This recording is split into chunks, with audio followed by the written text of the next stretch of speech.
Hello and welcome to the I'm a Founder webinar. This is our webinar number 8. I'm delighted that I'm joined today by Karol Ostaszewski from Skolly Cider, Scott Simpkin from Cedars, and also Kaushal Shah from Envopap. So we've got two entrepreneurs who've been through the crowdfunding journey and also a representative from one of the major crowdfunding platforms in Cedars. Just before we go, I just wondered if someone could type in the chat box that they can hear me and see me okay. Great. So as I said, this is our 8th webinar. We'll introduce the panel in a moment. First of all, I would, actually, let's just go straight to the introductions. Scott, perhaps we could start with you. Scott. Hello, everybody.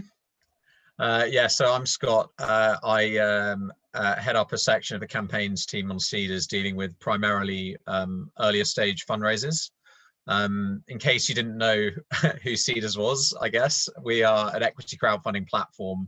Equity crowdfunding being a little bit different to Kickstarter and Indiegogo, the rewards-based crowdfunding sites. We give equity in exchange for capital to early stage businesses, raising from anything from 50K to, well, 8 million, actually. That's the maximum amount you can raise.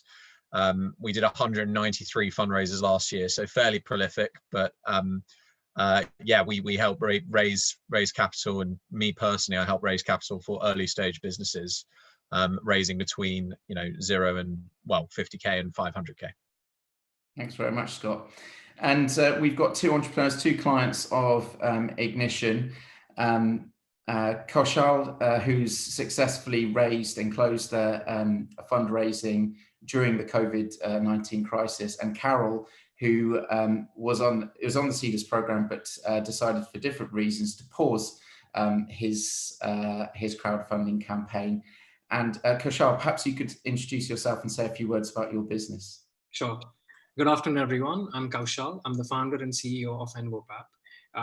We are a sustainable materials company utilizing the waste of agriculture and converting these waste fibers into printing and packaging materials. Our products are used majorly by corporations for replacing single-use plastic and wood fiber products. That's about us. And we just completed a round on Crowdcube, raising £391,000 just last week. Thanks very much. And Karol, I hope you're wearing that bow tie, which is in the photo. Well, that was from my wedding, Adam. So not today. I'm kind of showing a bit of chest since the weather is so good. But I am from Skolly Cider, never too far away from my product. And so what we do is we make single varietal apple ciders from the apples that you know and love. So I've got the Granny Smith and the Golden Delicious, which I'm holding here. We source our apples from where we believe the finest apples in the world belong, and that's from South Africa. And what we do is we craft 100% natural, authentic, unique ciders, which we package and bring to the UK marketplace in retailers such as Sainsbury's and Waitrose. In terms of our funding journey, as Adam rightly mentioned, we were on the accelerator program with Cedars.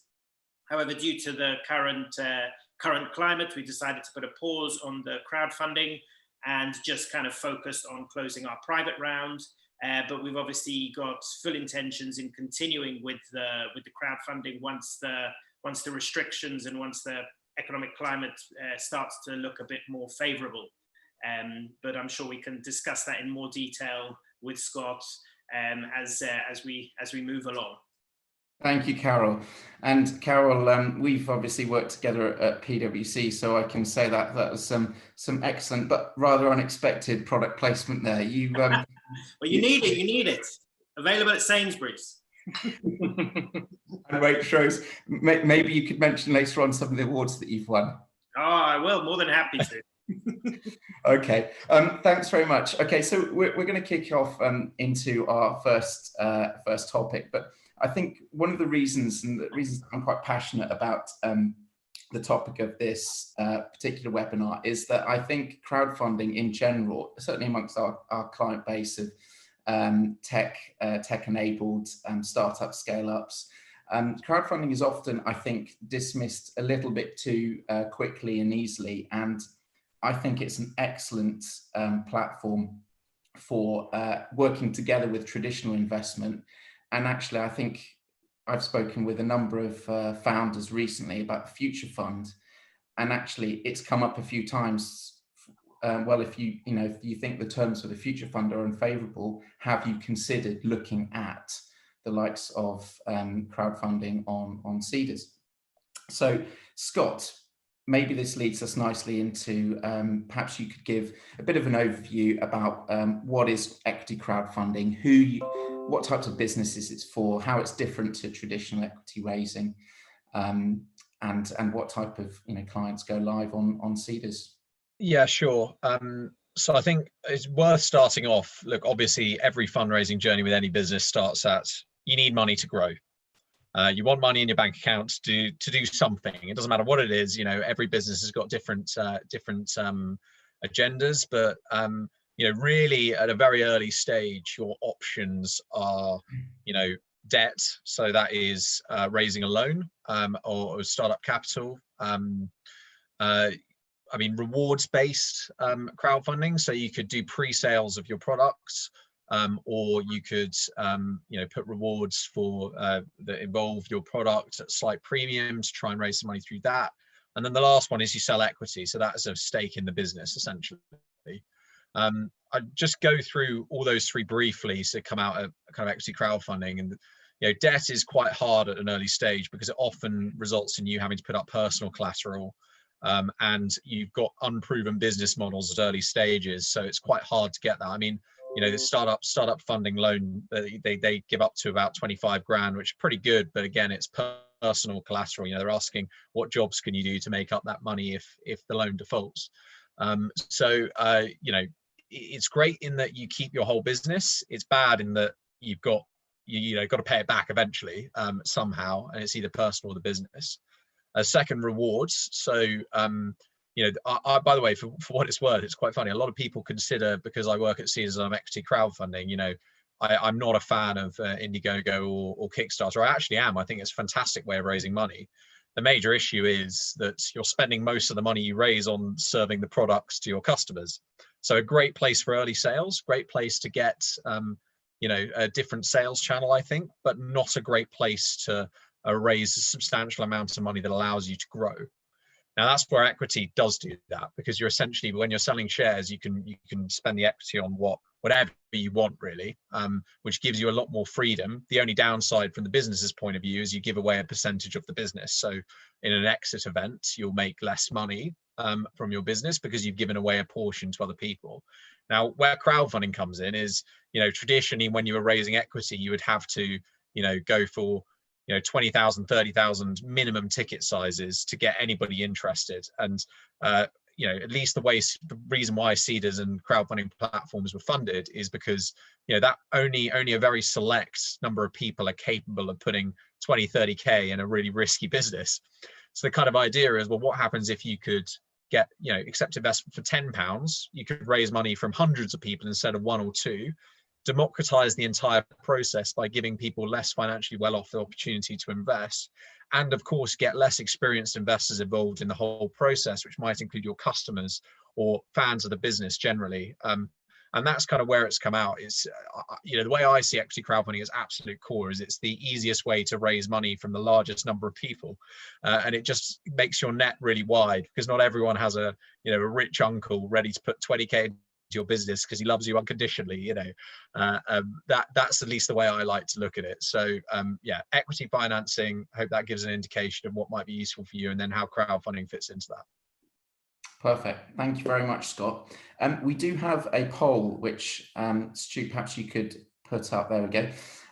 For the audience attendees today, have you considered crowdfunding as a fundraising option for your company? And if you could select one of those options, that'd be great. I think it'd be interesting for our panel here to understand that. And Adam, just to add to some of Scott's points there around the crowdfunding concept, and to put in my 2 pence worth from a product perspective, I think that, I obviously can't speak for tech, but having a physical product is obviously a very kind of inviting idea to do a crowdfund, simply because the investors are actually able to physically taste, drink, and see the product in the overall environment.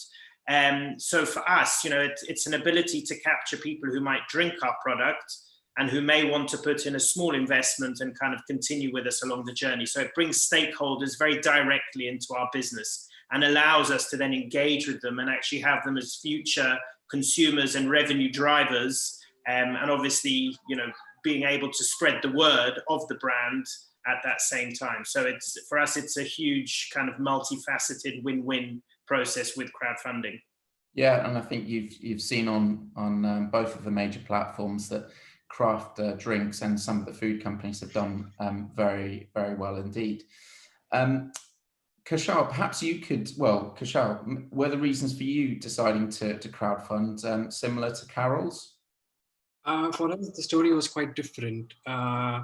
So we are into packaging materials, where our products get used by large corporations for packaging the products which they make. And our products are made with a complete difference than currently what the products are available in the market. And there's the growing trend currently for sustainability, and consumers are also looking out for it. And that was our motivation, that we're developing fantastic product with large corporations. Large corporations are writing proudly that they're using NMOPAP materials in their packaging. And for us to get this out to the public was the only way to get market awareness through equity crowdfunding. And it happened to be at the same time when we were raising money as well.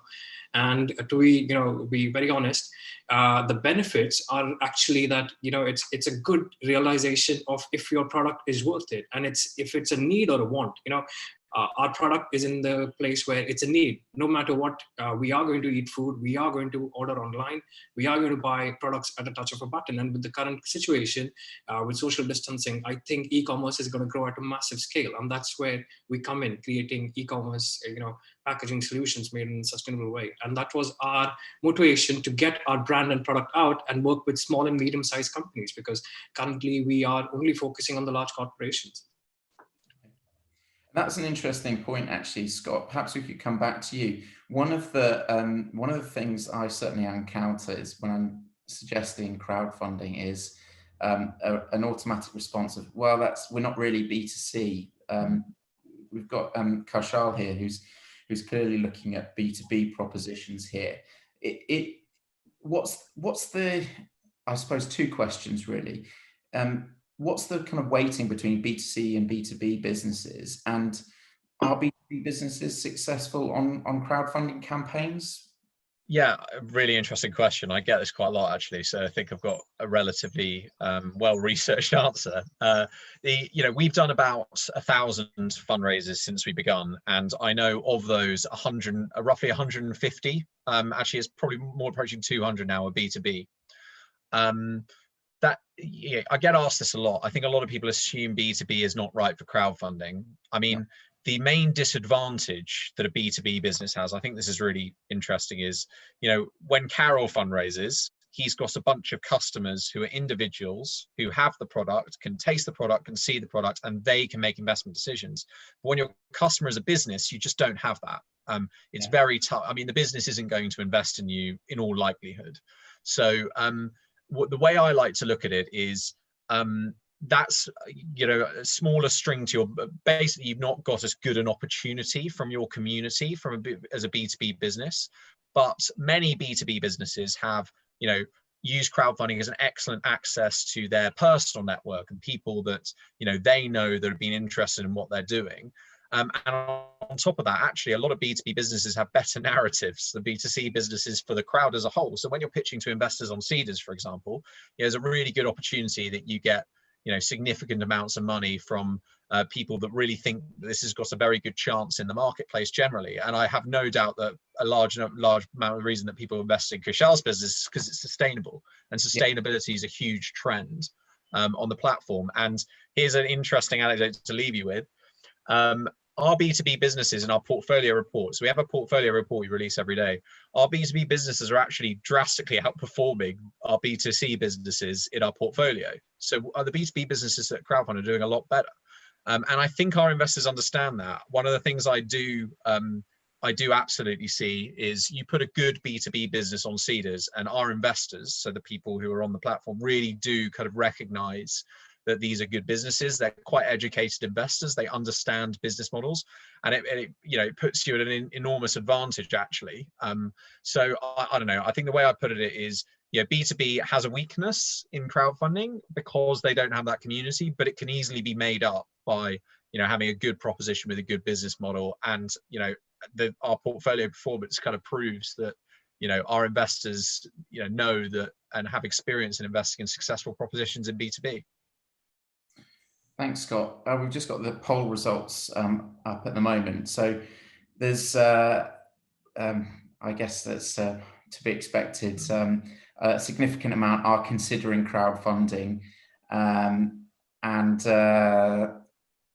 then there's a split between considering but never done it and never considered crowdfunding, or potentially there's. Will be interesting to ask that question at the end to see if any have changed their mind on that one. Okay, so perhaps we've got some questions coming in. Please do put them into the Q&A box. I think what we'll do is we'll hear a little bit more from our panel, and then we'll start to delve into the questions. But if I could just ask questions to be put into the Q&A box rather than the chat box, because we may miss them. Kaushal, perhaps we could come to you. How was maybe you could take us through your experience and what the process was like of getting ready for and going live with the crowdfunding, particularly through the COVID-19 process. Sure. Let me go, all the way to the start. When we had decided to crowdfund. Everyone thinks it's a cakewalk. It takes 2 months, but it's not. It is a long process. You have to really put out your time away from your regular business activity and put up at least 2 to 3 hours as a CEO, and your team is also quite occupied. So it is an important project, and you need to make sure that you're giving enough time. And that was one thing. We started off very early in December, and it took us 9 edits, 9-10 days shooting a video. That is a very important aspect for crowdfunding, is you need to have a video. And being in London, the weather is not always going to disappoint. So timelines are needed to be very specific, and that's something very important. But over the period, when we launched at a very wrong time. We launched on the 17th of March, which was exactly the week when things were getting very chaotic. Everyone was confused whether how things are going to progress, and we launched that time. It took us the first 2 weeks. Our campaign did not even move across 50%, and that's when we were really scared and didn't understand how do these things work, and are we even going to make it? And I think that's when our friends from Turkey really helped us train through this journey. They did offer us an extension, and that's how we really got it through. And at the same time, I think the first 2 weeks were quite difficult with the retail investor sentiment, because people didn't want to really invest. That was not something which was a priority on anyone's mind, like investing money when things are going into, we might go into a recession. So cash is going to be king. And in such stages, it was quite a difficult stage. But when things started getting back to normal, I think investors didn't hold back. We got investors all the way from small amounts, big amounts, and it doesn't matter, whatever amounts we got, but we got a huge pool of investors. That really shows that people are back in the game, and people really want to put money into businesses which are going to be succeeding. Thanks, Kaushal. Carol, you ended up with taking a different decision when the COVID-19 pandemic and lockdown really hit. But perhaps you could take us through your initial involvement with Seeders on the accelerator, and then how far you got along before making the decision that you did, and why. And then perhaps we can come to you, and you could perhaps share some insights from how crowdfunding on Seeders has been going since mid-March. Yeah, so basically, I think with Scott, we jumped on board the accelerator program. I think it was around June or July last year. And we started going through the process. And our view was really to try and get our raise in and around kind of early spring, so that people can start seeing that warmer weather, with our product being quite seasonal, or quite relatively seasonal in terms of how people enjoy it. We thought it'd be a perfect opportunity to start introducing people to our product as an investment opportunity. I think, one of the, there was obviously a number of factors as to why we decided to put a pause on it. I mean, we were hugely advanced in the process. We'd done the video, we'd had most of our documents audited and checked by Cedars. But I think a lot of our business plan was around how we were going to build our on-trade. So that's our bars and restaurants. Yeah. And we just thought that with the marketplace being locked down, we were going to be getting a lot of questions around this, how long are we going to be needing to wait before all those places are reopened? And also within the time, from lockdown to making the final call just to continue putting the pause on Cedars, we pivoted our business to an online. So we opened an e-commerce shop very quickly. And we've seen some really good growth with that as well in a very short space of time.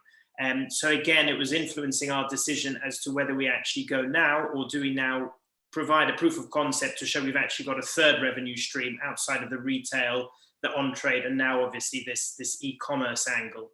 So that was obviously another kind of key factor.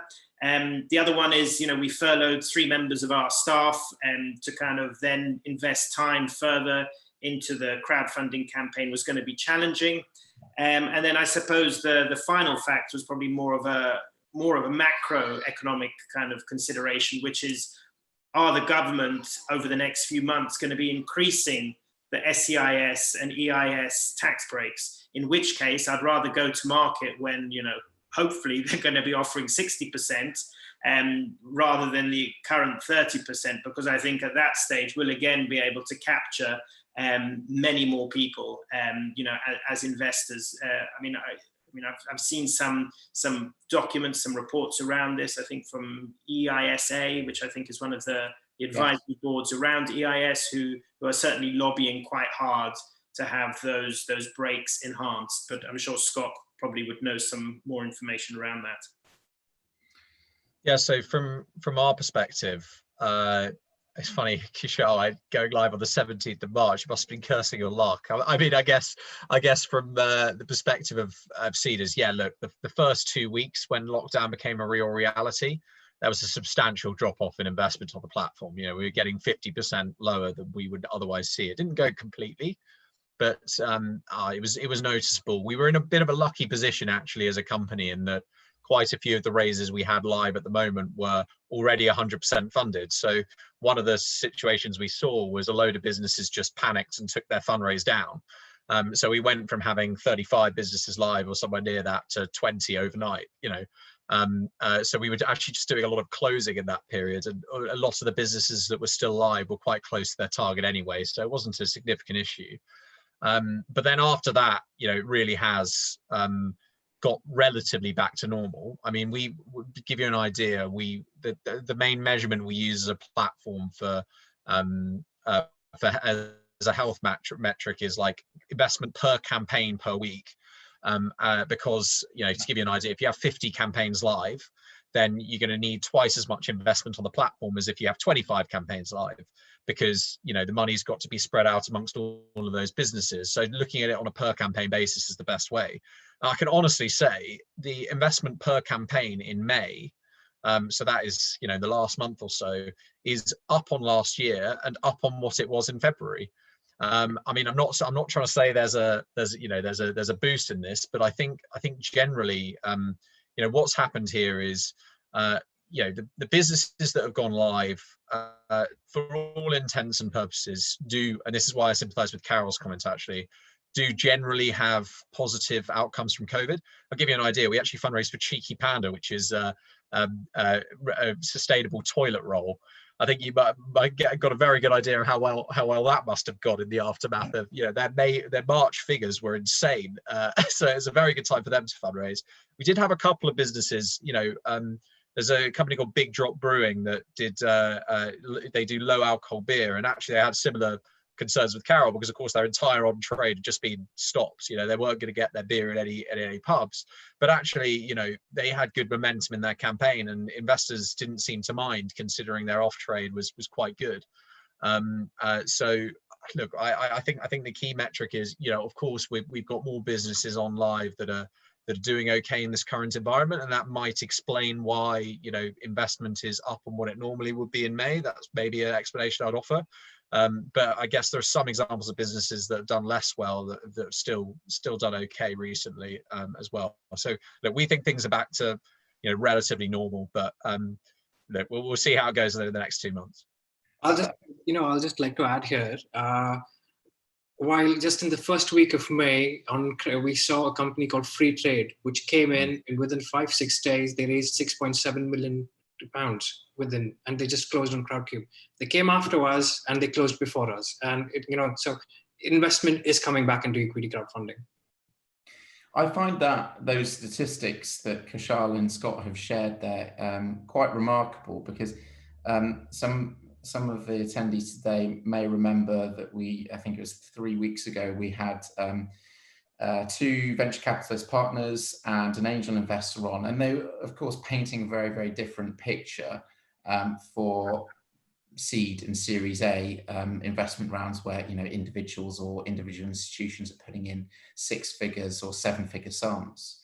So that, you know, the trends there were downwards. So to see that you're up is really interesting indeed, and it's well, you know what, something I've noticed, Adam, I think this is genuinely a thing, is look, I put the May trend up down to quality of business. I've definitely noticed a difference in the quality of business on the platform than you know would normally be on there, and I think that's because they haven't got those options of, you know, funds committing money. It's, you know, drags its heels too readily. They want to raise money fast. They want to take advantage of a climate, you know, position in terms of, you know, being able to shout about their business actually doing quite well through this process. And it's just an easy option to do that when you haven't got the institutional capital or the angels, you know, committing as readily as normal. I mean, that's just a theory. I think that's a fair comment. One of the other comments, if I'm drawing parallels with venture capital and angel investors, but one of the big comments that came out from that was, look, good companies are always going to get funded. So yes, the deal volume should go down, but it's you know, the quality of startups getting through to successfully complete rounds, the quality should be going up, which I guess is a good thing for seeders and seeders investors, as well as the startups themselves. Scott, were you saying, is the volume as well as the value up? You were saying the volume of campaigns is down. Okay. So the volume of investment, I think, is also actually down. But then again, you would expect that, right? If you got 40 live campaigns, you're much more likely to get more money than if you got 20. Which is why campaigns, kind of investment per campaign, is the metric we're really looking at generally at the moment. But yeah, look, we've got 22 live campaigns right now. I normally in a time like this be expecting 30, 35, but of course we've got plenty of businesses that were about to go live that have, you know, like you, Carol, actually, that made decisions for, you know, one reason or another, furloughed staff, slightly, you know, not rock solid stories about how they're kind of getting over COVID and going past this, that have decided to delay, and that is totally understandable from the business's point of view. Right, I think we'll take some questions in a minute from the Q&A. Thank you very much for putting them into the Q&A box. But there's, I think there's one question which many people will be wondering is, why choose, well, there's two big platforms out there. Why choose Crowdcube over Seeders? So we've got, well, I think if we come to Scott perhaps last, so he doesn't influence the first two. But Kaushal, how did you choose one over the other? So we didn't really choose. So one of my colleagues, Abhishek, was in touch with Sean from Crowdcube, and you know, they came to us, they offered us the best terms, and you know, we were in the right stage, and you know, it just hit up. Like, we didn't have an option to choose. Okay. It was quite an, you know, friendly process, and the metrics are quite strong. They were quite friendly. They were quite supportive, and I think we just hit it off quite on the first day. So that's when we decided. It wasn't choosing between platforms, but I think for us it was choosing between people, and we chose the people where we were friends with. So I can see Scott and Stephen Rimmer, who's also on the line, shouting at their screen. Why didn't you introduce Kaushal to us first? I mean, if I can interject and kind of give some relief to Seedrs on this, because I can tell you why I did choose Seedrs above Crowdcube. It was at the time I'd kind of received we were very heavily kind of considering doing crowdfunding, obviously looking at the two majors and seeing what they had to offer. But there was a press release that went out around, I think it was in the Grocer even, around the accelerator program. And, you know, obviously it was kind of very much a kind of an initial accelerator that they were doing. And it was the first time they had started it. And that was obviously a great introduction and a great way to kind of see ourselves as kind of starting with one of the crowdfunders. And obviously them offering that program was a big driver as to why we chose them over Crowdcube. As Scott will tell you, I'm sure, I mean, it did have its teething problems, but I think that as a program and as a draw for, you know, early stage businesses looking for crowdfunding, I think it's a great idea. And I hope that Scott and Seedrs have managed to get a lot of ideas from the initial accelerator program. And I would certainly say that if they fine tune it, I think that there's a lot of opportunity there for Seedrs to kind of capture much more market share, as long as obviously Crowdcube don't do the same. But it's interesting. I'll talk of the accelerator because I think Crowdcube in the past have done one or two accelerators. We did our first one last year. You know, we're not doing one this year because of COVID more than anything else. Learning a lot from the last program and seeing what it was. I think the main difference is we ran one that was industry specific for FMCG and food and bev, rather than kind of generic. But anyway, I to add to kind of these comments, generally, I'll you know, Kaushal's story doesn't surprise me because I'll give Crowdcube a massive compliment here, is that they are very, very good at getting out there and marketing their product and being very exciting to entrepreneurs. And you know, the bottom line is their team you know, approached Kaushal and his you know, his colleagues, and you know, they hit it off immediately, and that's what, you know, gets it. I mean, look, I really would consider, and I'm saying this, you know, on a call where, you know, I'm here from Seedrs, you should consider both platforms for sure. I think the major difference that you will see is generally in the business model, and I've got to be careful here because, you know, at Seedrs, we've shied away from admitting this, but I think it is true, and I think actually I wonder why sometimes we shy away from admitting this, but we are certainly the more investor-focused platform. We have got investor products like the funds, we've got investor products like Auto Invest, and we've got an entire secondary market, all things that Crowdcube haven't focused on. Instead, you know, Crowdcube are focusing on, you know, getting out there and being the main name in the crowdfunding industry, which to their credit, they've done very successfully. But I think we, you know, the way we look at it certainly, and I hope this gives an idea, is investors are where the money's coming from.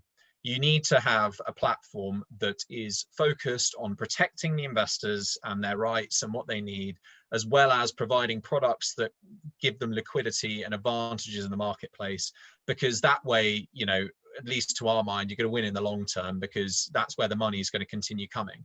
And, you know, our success rate in terms of campaigns, you know, we're about 75% now. Crowdcube, it's tough. They don't release their figures, but we think it's around 60%. Look, it means that we think we're more efficient at fundraising as a result of, you know, keeping the investors in mind, keeping their trust. And our average investor on the platform is invested in 9 different businesses. Our entire product's built around investors giving portfolios. So I think, you know, we think that's where the market's going to be won, and that's where we focus on. But one thing that is interesting that, you know, Crowdcube deserve a lot of credit for is going out there and really being the fun investment platform that everyone wants to raise, and having this feel good, funding the wonderful story, which I actually am a big fan of. I think it's a fantastic way of doing things. I just suggest that perhaps our product has a slightly more of a basis in what actually matters to you, which is getting you the money. Yeah. I suppose if I was to put on kind of an investor hat, and I don't know how many or how much information, Scott, you guys have got on this, but in terms of the return on investment for people who have put money into Seedrs versus Crowdcube? I mean, are we at a stage yet with crowdfunding where we're actually able to determine which one is better from that perspective, or is that still too early in the game? Well, I know this is a very unfair stat, but the bottom line is we've had 13,000 plus exits for our investors, and Crowdcube have had about 800, 1,000. The reason is because we have a secondary market. So investors are constantly making money on our platform. It's not that one or the other has different. I think actually in terms of exits for businesses, we're pretty similar. But given that, Crowdcube, rewind 5 years to 2015, and Crowdcube were by far the biggest platform fundraising for the biggest companies. They'd done Revolut before we did. We actually did Revolut's second round. They'd done a Monzo fundraiser. They'd done Brewdog 3 times.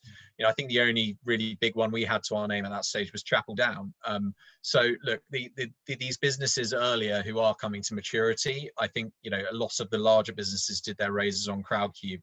But that being said, the amount that the exits, I think we're up to our 20th exit. We've had another 4 this year. So it's really starting to show. Failures, the failure rate's high for both platforms. Obviously, it's startups you're investing in. We've probably had less high-profile failure stories than Crowdcube have, which I think has helped our reputation. But maybe that gives a slight idea. I think our focus is 95% of startups are going to fail. That's what VCs say. That's what everyone says in the kind of space. But of the 5%, you've got to make the money, and hopefully we're actually making some money for our investors on the 95%. And that's the idea that hopefully brings us to a stage where people trust us with their money more than other platforms. There's one thing which I've observed, we've had multiple conversations with investors, and because of COVID, we were talking on Skype and video, but all investors have accounts on both platforms. So it doesn't really, all investors are pretty much the same. I'm sure Scott can back me up on this, but every investor, whoever's in the crowdfunding game, they're going to go and have an account on no matter whichever platform. There are 2 big boys, there's an Apple and Samsung right now in the crowdfunding industry in the UK right now. And in 5 years, there'll be more. So people who are interested in crowdfunding, they'll always have their options. For startups, I think for a founder or entrepreneurs, when they're selecting, I think, it's completely depending on relationship and the metrics, which really prove that, yes, if I go on this platform, are they able to deliver what I want? Because that's a very important thing which we don't analyze and understand. A founder always wants certain things in the way which has to run. And is this platform going to offer it? So if you're flexible and you can offer the terms, then I think it's a good done deal.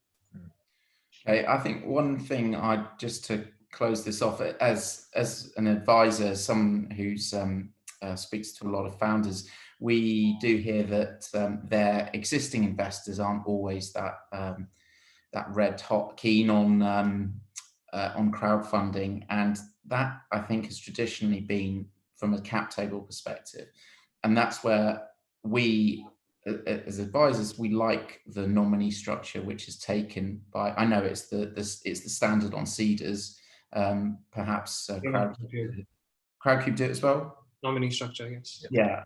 So having that nominee structure, which I know Seedrs have always had and is the default, does make a big difference, just from a investor relations and an administrative point of view, if nothing else. We're going to take some questions now, so please do send them in. We've had a number already, and if time allows, we'll finish off with a little bit about campaign best practices and potential investment trends post COVID-19, although I think we've talked about that already. So Lorna, I think this is probably one for you, Scott. Do you need to be already established to go for equity crowdfunding? And there's another question as well. If you have a startup loan, would that impact in any way whether crowdfunding was an option?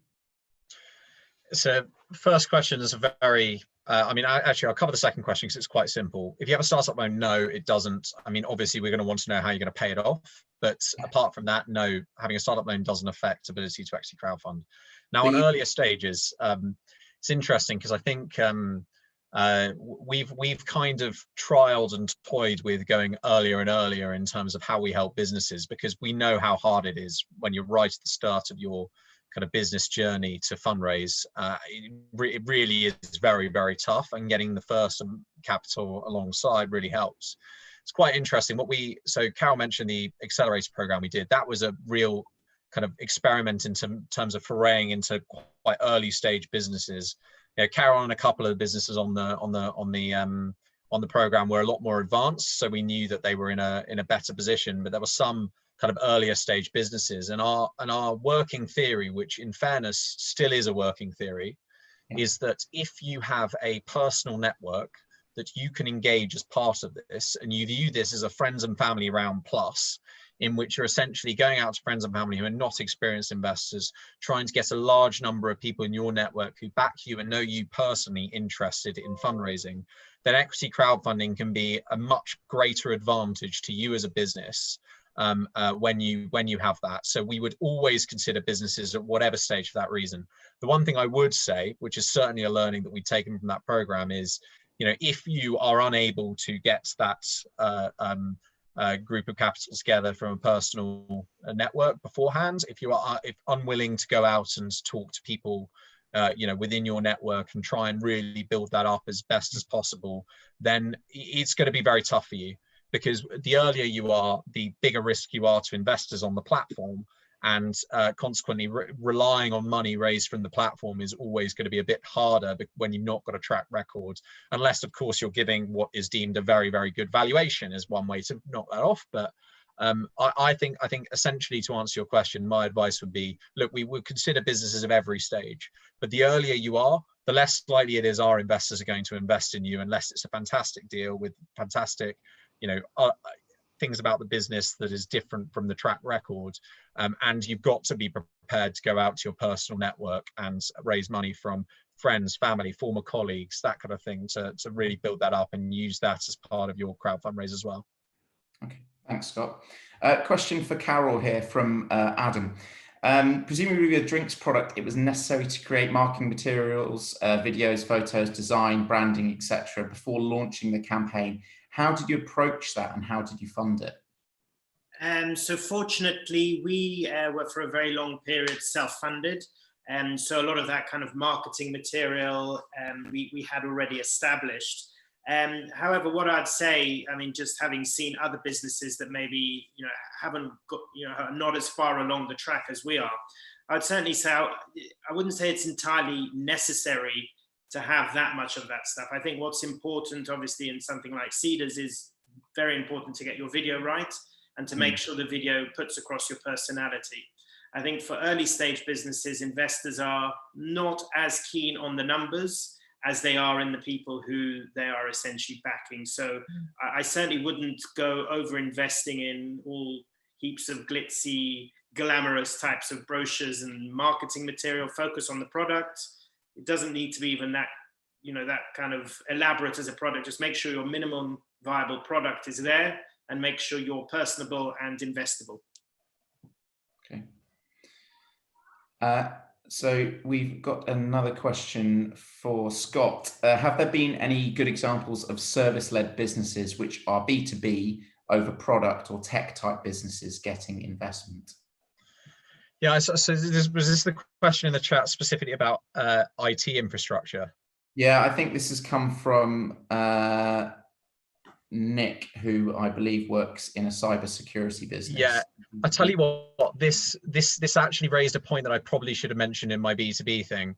There is probably another caveat, is certainly from my experience, your product needs to be understood to be funded. So I'll give you an example. You know, we actually did a private fundraise for a company called Standing CT that was basically revolutionized ankle surgery.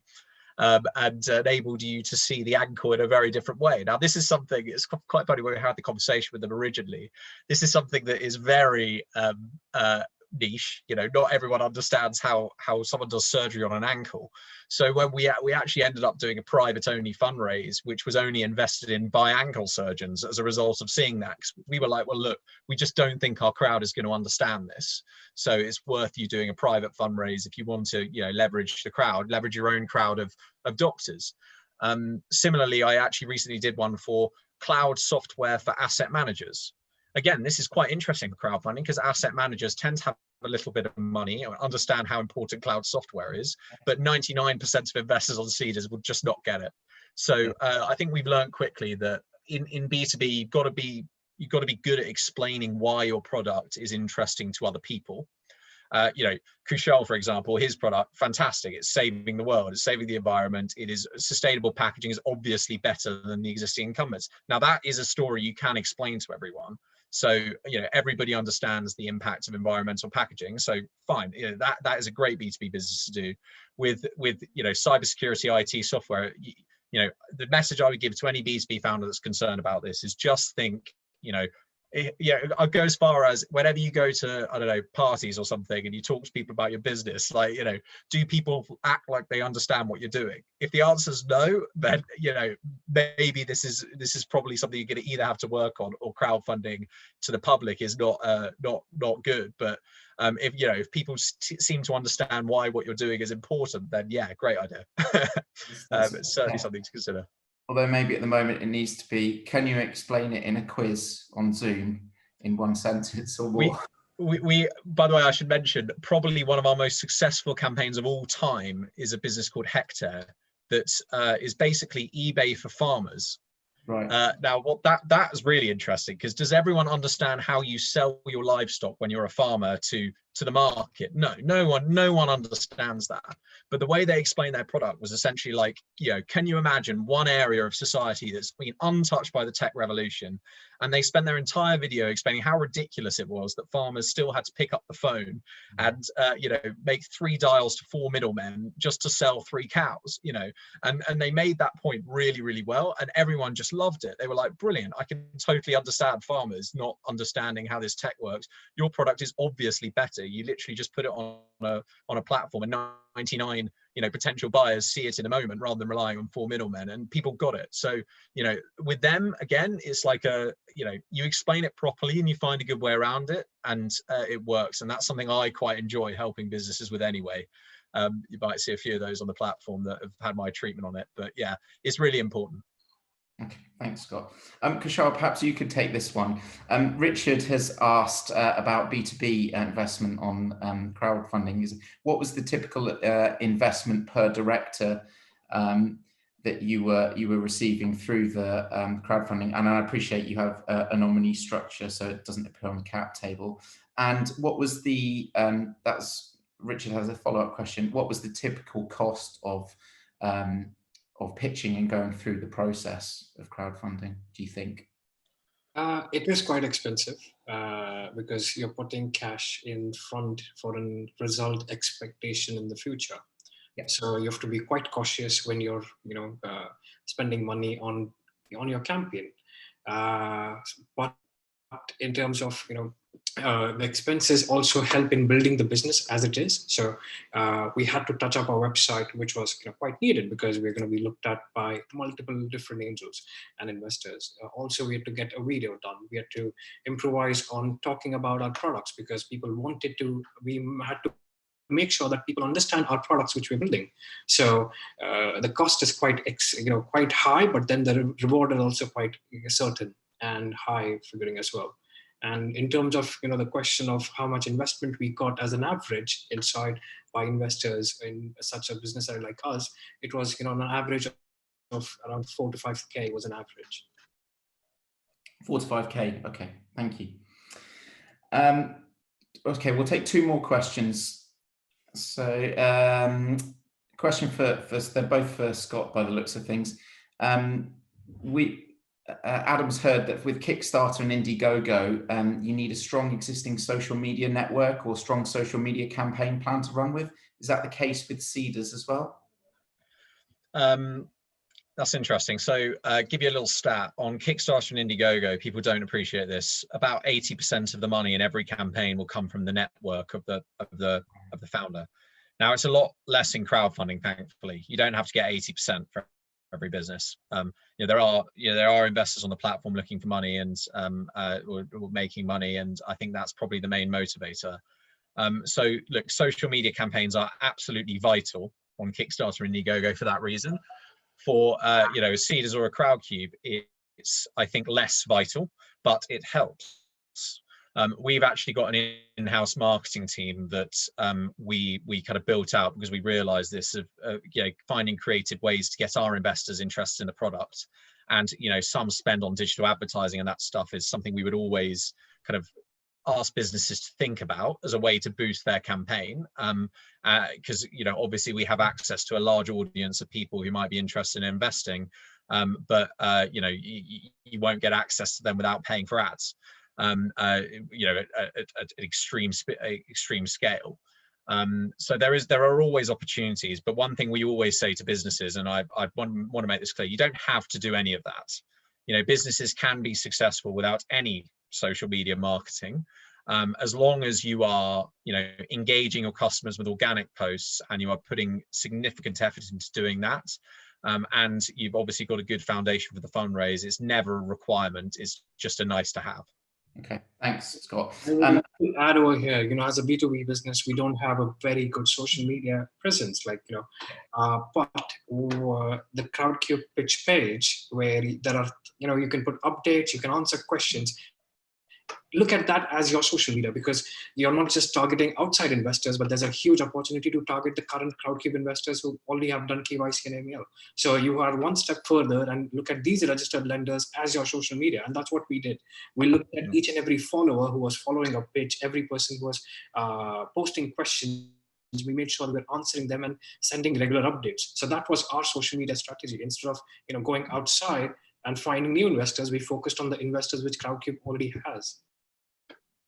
Thanks, Kaushal. Final question. I think this is a very good question, actually. Scott, one for you is, we're a profitable SaaS business, but raising external funds for the first time.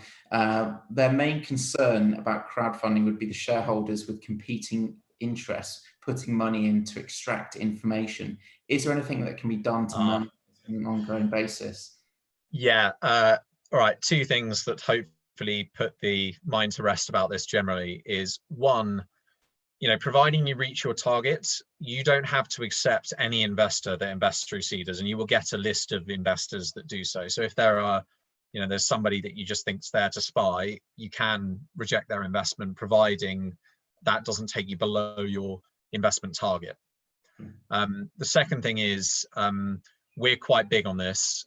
You have to sign up on a KYC'd campaign, so user account, to view the pitch deck or see any kind of sensitive documentation that you might attach to the business. So when somebody requests your document, who they are, because we've already verified their identity, and they have to provide that identity. Now, I know other platforms do aliases, makes it a bit harder. It's funny, I guess the downside to our way of doing it is it might make it a bit harder for somebody to access your pitch deck and your documentation, but at least we're keeping it out of the wrong hands if that was a problem. So look, it's not going to be that shouldn't really be an issue. We can't stop that person from anonymously investing £10, but we can stop that person from coming back at the end or seeing your documentation, and you've got to judge whether you accept that or not. So hopefully that shouldn't be a problem. And by the way, as a last thing, sometimes the comeback I get to this is, well, what happens if you got your friend's boyfriend to invest in your business? It's like, that's going to be impossible to stop. You're not going to see them. And look, we're aware of that anyway. You don't have to put anything in your updates that is remotely incriminating to the secrets of the business. We just ask, when you do updates to your shareholders after fundraising, that it's good, it's informative, and it gives people ideas. You don't have to tell everyone all your secrets. So that's probably another thing that, if that's a concern, there's no kind of onus on you telling everyone all your deepest, darkest secrets in your business afterwards either. Yeah, presumably you don't need to give up the warts and all, including your secret sauce or your formula or your individual SKU margins from a product business in as part of the no, we don't even ask you do that in the deck, though we do say, obviously, the more information you give, the more likely it is our larger investors are going to be interested. Yeah. So, but you could provide certain information on request, for example. Yeah. Okay. So I think that's Gideon. There's the key. good old corporate finance, just making sure that you selectively present the sensitive information as and when and to whom it may be appropriate. I think we've got a few more minutes, so perhaps we could close on getting some perhaps top tips from Carol, then Kushal and Scott on, if you're interested in going for crowdfunding, what your top tips might be. Carol. Yes, I mean, I think I'll probably just elaborate a bit more on what I said before, especially if it's crowdfunding in the early stages. I'd certainly kind of really look at your business plan, really think about how you kind of define it as a personality, because I think very much with crowdfunding, especially for the early stages, it's very much investors backing the horse, and the horse being the founder. So I think it's really important that you fine tune that and you get that spot on. Obviously, you need a heap of passion. You need to show great energy. And I think that should really come through in your video pitch. So really, really work hard on it. It doesn't necessarily, again, have to be glamorous, just as long as you show that passion in what you're doing on your initial video. Thanks, Carol. Kushal? First thing is look at, I looked at it as an opportunity. There were 2-3 new opportunities we looked at. One was to increase our brand awareness, get to know the final customer and what we really do. Second was to find new angel investors. We are in our seed funding round, and through this crowdfunding journey, we found amazing angel investors who would come and back us again in the next round. So that was one. We found new business development partners who are helping us get into much more larger corporations, which we've never approached. And not just in the UK. We are now entering New Zealand with an investor of one of our investors on Crowdcube. We're entering Germany market through our investors from Crowdcube. We're also entering South America. So, it not just has got us money, brand recognition, but it's also getting us business development stream. So there are multiple opportunities which can come, and you need to keep an open mind where this can lead. And plus, the second thing is it requires a lot of time, a lot of money, and your team has to be completely working on this full time, because when your pitch is going public, people are having an eye on every single detail of yours. So there are going to be very important, tough questions which you might have to answer no matter what. And so you need a team, sitting on just the crowdfunding campaign for how much of a time it is. But it's a fantastic, journey itself. We enjoyed our journey. We loved the whole part of it. We had a lot of bumps and, going ups and downs, but at the end, we closed with 693 investors. We welcomed them to our family, and we raised 391K, overpowering 259% of our target. That we are happy. And, at the end, if your business has a story to tell, there is an opportunity in the future. Go for crowdfunding. It's a fantastic opportunity. And I'm sure we will go in 3 years again on one of the other platforms, who has the Apple, and we'll crowdfund again. Thanks, Kushal. Sounds like you found some, not only did you find your financial target, but you've also found some good quality investors who are prepared to help you out through introductions or advice, which is invaluable in my opinion. Scott, any top tips? Yeah, I think the last thing I would say is I think people kind of assume when they're doing a crowdfunding round that it's an entirely alien concept. You're raising money for the first time. It's really odd. It's slightly different. I think there are 2 key things that I would advise that actually is probably quite similar to business development in your own business. I think the first thing is when you're planning for a crowd raise, or any fundraise for that matter, you need a lead list of potential investors, and that involves thinking about pretty much everybody that you know, and how you're going to get them interested in investing in your business.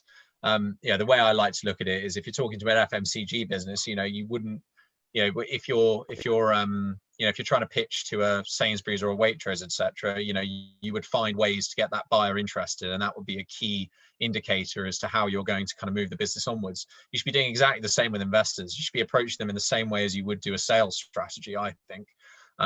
Consistent follow-ups, ensuring that you are sharing with them information and addressing their individual points.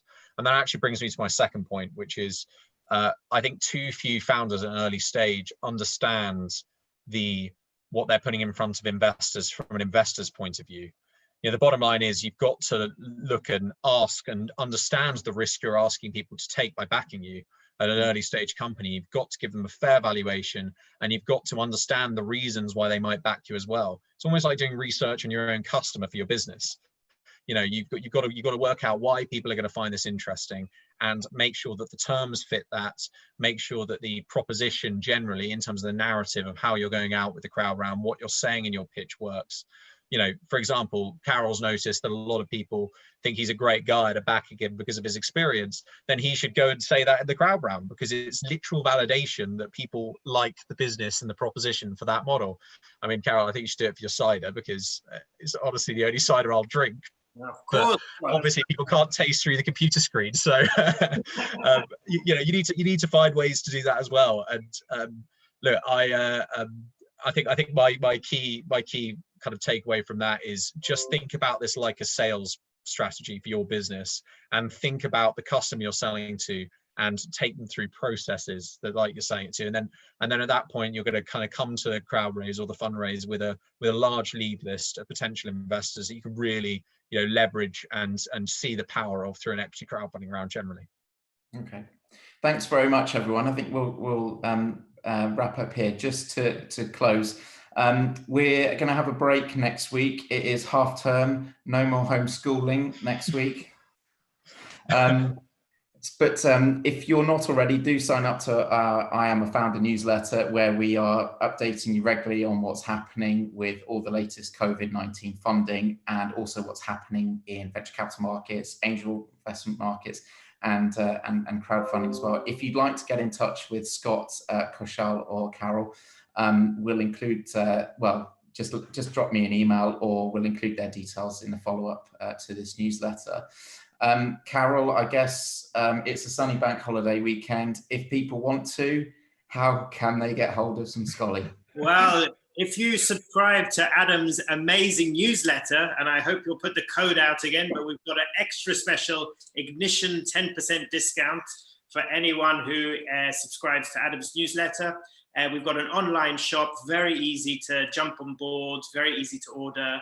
And yes, as Adam says, with the sun shining, you definitely need one of these in your hand. All right, enough. You can, a shorter answer would have been Waitrose and Sainsbury's, but anyway.